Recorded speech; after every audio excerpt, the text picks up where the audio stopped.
Почитувани, еве неповторно во студиото во Организација Жена продолжуваме со серијалот подкасти кој што ги работиме во рамките на проектот Правна писменост за жените од руралните средини и маргинализираните заедници, поддржан проект од Квина тил Квина од Шведска. Денеска се надевам дека ќе го привлечеме вашето внимание со доста интересна тема и многу важна за нашиот секојдневен живот. Темата има доста инспиративен наслов, би ја цитирала, се вика "Скршија тишината, психолошката поддршка како израз на сила". И предпоставувате дека ќе зборуваме за менталното здравје со нашиот драг гостин Дејан Глинчарски, гешталт психотерапевт во супервизија. Сега Дејан, добре дојде во студиото. Што значи тоа толку долг назив на вашата професија? Па тоа значи дека јас сум се уште во едукација како гешталт психотерапевт. Супервизија значи дека мојата работа ја на некој начин ја надгледува ментор, супервизор со кој што соработувам и се создавам како терапевт. Да, уште колку време ќе трае таа едукација? Па тоа е за едукацијата за гешталт психотерапевт некаде минимум трае од 4 до 5 години. Првите 2 години е повеќе фокус кон себе, работа на себе за личен раст и развој, додека веќе другите 2 до 3 години е веќе во клиничка пракса и работа со клиенти. Да. Кажав на почетокот дека ова е многу инспиративна тема. Ние често знаеме да зборуваме за менталното здравје и колку е тоа важно. Посебно се впечатливи вашите настапи и предавања што ги држите во последниве години, и затоа уште еден факт би потенцирала за нашите следачи да бидат во тек. Вие работите и во психолошкото советувалиште на Организација Жена. Од почетокот на работата ваша до денес, дали има некои поместувања во однос на тие предрасуди кај граѓаните, дали веќе се научија да доаѓаат да бараат помош кога е менталното здравје во прашање? Па можам слободно да кажам и да потенцирам дека и јас како давател на таа услуга и Организација Жена дека сме постигнале резултати, дека постепено таа стигма се поместува, посебно забележителен е порастот кај помладата популација на жени кои што се охрабруваат и бараат поддршка, посебно поддршка поврзана со менталното здравје. Зошто кај нас е се уште срамота да одиш на психолог? Се работи за мало место. Што треба да се направи за да се потенцира колку е значено менталното здравје? Што треба да се направи? Треба да се направи тоа што го правиме и до сега, да продолжи во континуитет да се прави. Значи да се зборува гласно. Да се зборува гласно, да. Секако, иако многу фактори влијаат за таа стигма и тој срам, посебно како што е Делчево како мало место, сите се познаваме меѓусебно и делиме исто поднебје овде, доколку со некој се соочува со некои предизвици во животот, многу лесно може да дозна околината и генерално, срамот и стравот како една од причините и ова, иако има и доста други, да кажеме, кај нас и културолошки имаме, се уште ги носиме тие уверувања од минатото, дека треба да се справуваме сами со вакви работи, приватни, да тоа не го споделуваме со други, дека е срамота, дека така ќе покажеме слабост, Исто така јас би потенцирал и дека од една страна и неинформираноста, од важноста, колку е важно грижата за менталното здравје, и некој кој што нема искуство, да кажеме, да ја осетил тој разговор со психолог или со стручно лице, кога ќе го осети на своја кожа, кога ќе види кои се благодети ги добива од сето тоа, мислам дека нема веќе да размислува и нема да му биде грижа што ќе каже околината кога знае што направил и каква инвестиција направил за себе. Колку е важно менталното здравје? Сами споменавте. Уште еднаш да повториме. Менталното здравје, како да кажам, не можеме да зборуваме за здравје, воопшто за здравје, ако ни е нарушено менталното здравје. Тоа е исто, физичкото здравје и менталното здравје треба да одат заедно. Во симбиоз. Да. Многу е важно, затоа што ако не се негуваме и не се грижиме самите за себе, прво не можеме да се грижиме и за тие што се околу нас и тие што ги сакаме, дали се работи за деца, нели роднини, пријатели. Едноставно грижата за себе ако недостасува, едноставно не можеме да се соочиме со предизвиците и проблемите кои што нели општеството не ги на некој начин налага. Многу често ја користам овој пример, едноставен пример со чашата со вода. Еве ќе искористам оваа прилика да тоа сме ние, чашата со вода, и доколку овде сега имаме неколку празни чаши, ако јас постојано само дотурам од чашата со вода во овие чаши и ги полнам, што ќе се случи со оваа чаша? Ќе се испразни. Ако јас не се обрнувам доволно внимание на себе и по некој начин не ја дополнително полнам чашата со вода, тоа е грижата за себе, тоа е грижата за менталното здравје. До оваа чаша од време на време јас ја дополнувам со вода, а тоа значи дека ќе бидам во состојба, нели, да продолжам да се грижам и да се справувам со сите предизвици што ми ги носи животот.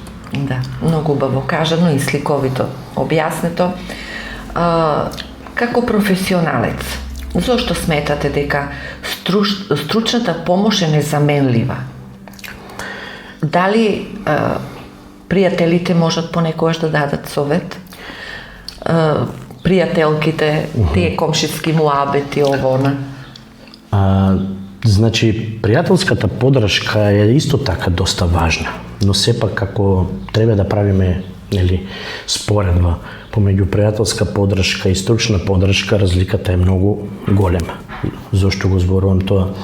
Кога ние разговараме со пријател, вообичаено пријателот малку субјективно гледа на работите и се случува доста често да, нели, дава совети, нели, да од типот, нели, ајде не се секире, ќе помине, биди силна, нели, па има и полоши работи, и на некој начин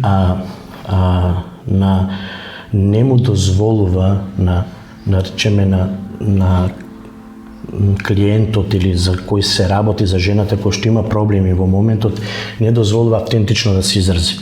Да кажеме, ако има потреба да емотивно, да кажеме да заплаче или лутина да изрази, од страна на пријателот тоа ќе биде, нели, на некој начин забрането, дека не е во ред така, дека немој така, нели, ќе помине тоа, ајде, не се секире, додека стручното лице ќе му обезбеди безбеден простор, нели, сигурна средина каде што стрикно ќе се води од тоа моментално чувство кое што клиентот го носи со себе.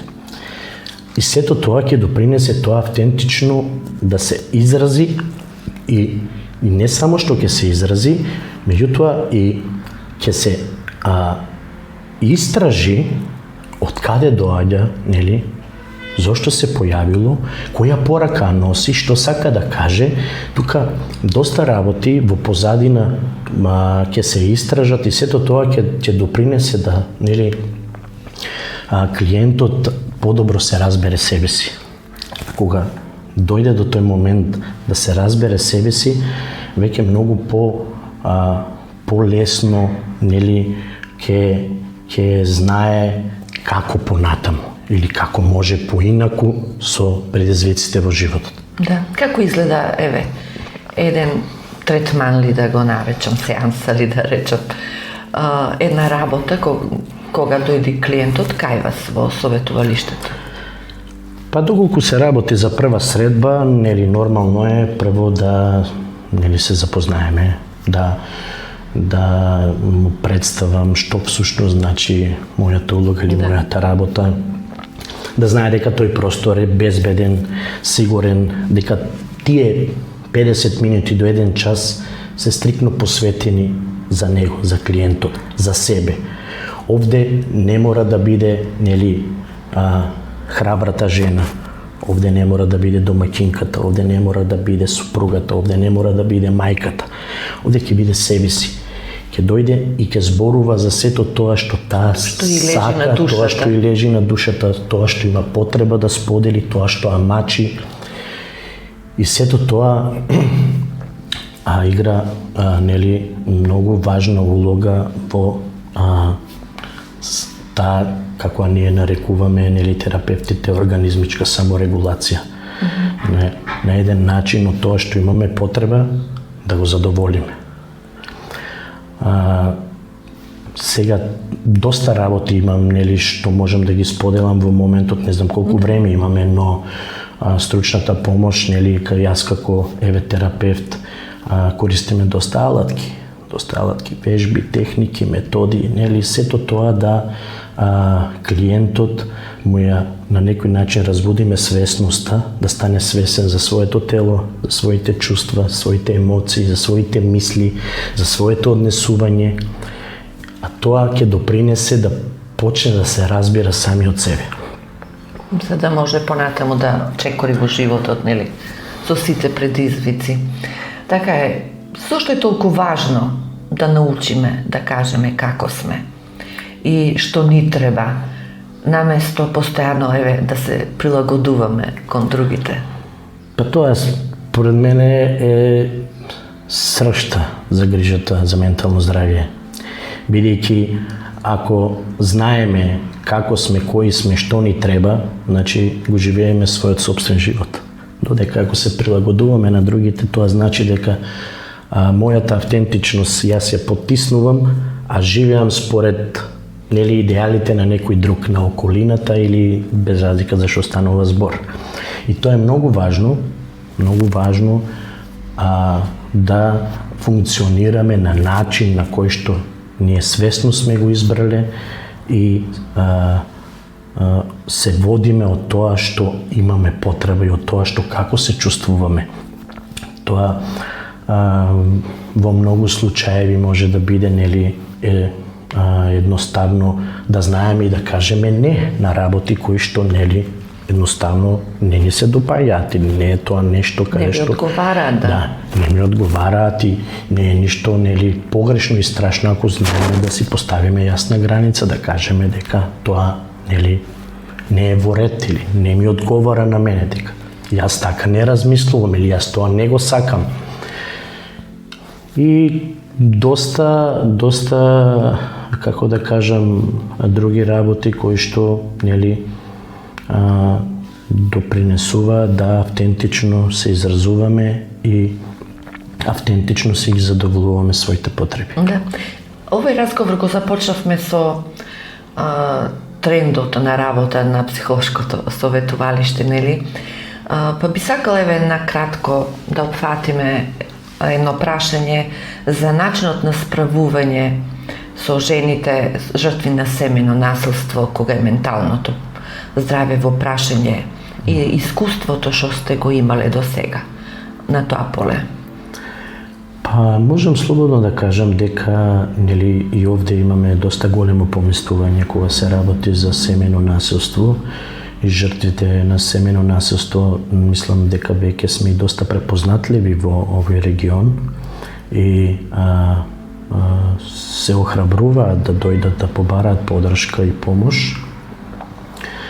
Она на што јас можам да си дозволам да споделам на што работиме најмногу на јакнење на самопочита и самодовербата, бидејќи улога на жртва и толку многу години сето тоа насилство се случувало, доста нели случаеви сум имал каде што нели едноставно самопочит и самодовербата е на толку ниско ниво што дури на прашањето што имаш потреби, што сакаш, нели многу тешко воспоставува контакт со себе затоа што никогаш во животот никој не ја прашал тоа што ти е потребно и што сакаш, како се чувствуваш.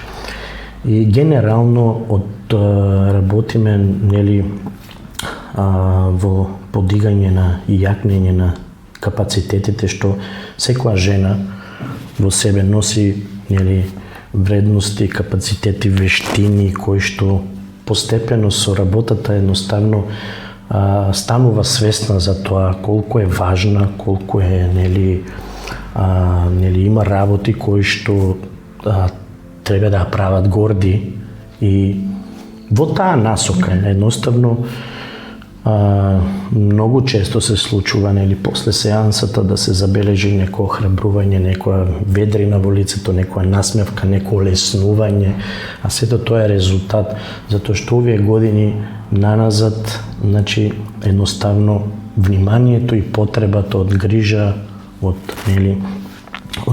сигурност, од доверба, од почит недостасувало. Да. Не случајно го поставив ова прашање еве за крај на овој наш разговор, бидејќи следната емисија, односно следниот подкаст ќе биде точно на таа тема. За сега ви благодарам за гостувањето на овој подкаст. Глинџарски е секош расположен за соработка, да промовираме заедно колку е важно менталното здравје. Благодарам и на вас што не следевте. Благодарам и од мене за поканата.